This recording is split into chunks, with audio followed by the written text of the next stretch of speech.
I think there's clearly been a lot of potential. It's underdeveloped. And now the first question that comes to mind, how much is the fundamentals versus quote unquote market failures, policy failures or gaps?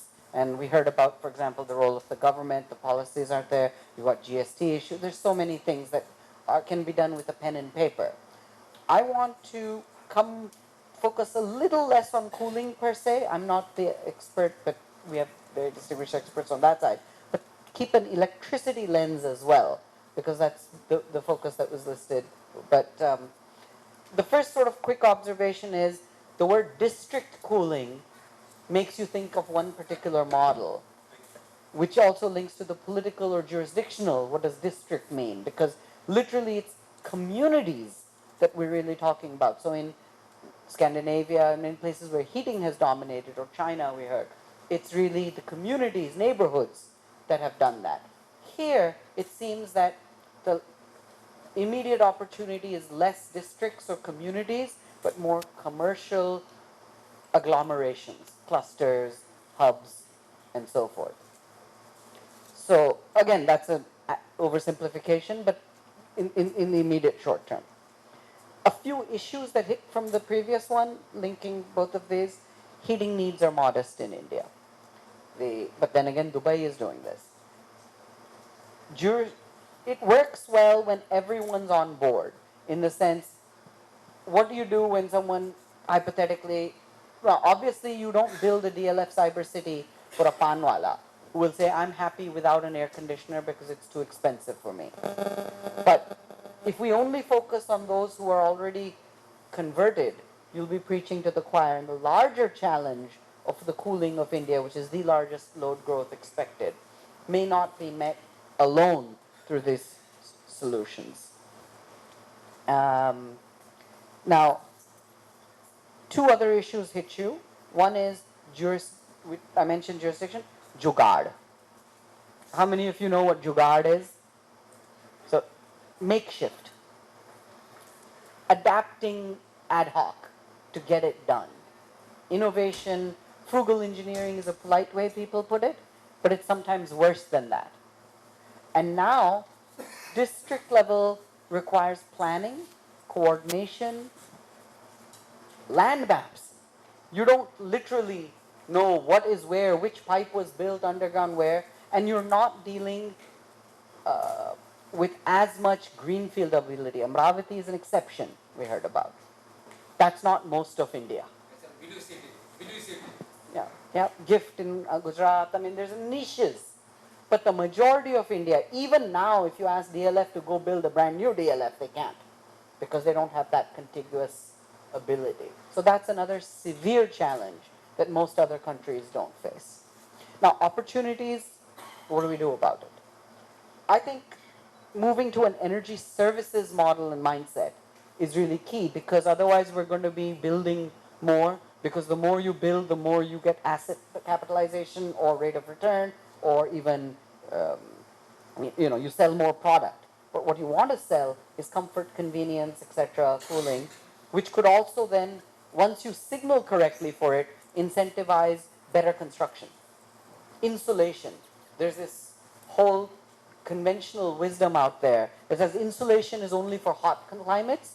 In India, you don't need insulation. So our buildings, if you're going to do cooling, then actually you do need insulation. So you don't have proper glazing on your glass. You don't have all these other things. Second, policies must enable energy aggregation. Today, energy sharing. Today, you cannot do you and me as neighbors transacting on energy, at least electricity side, because I don't have a license.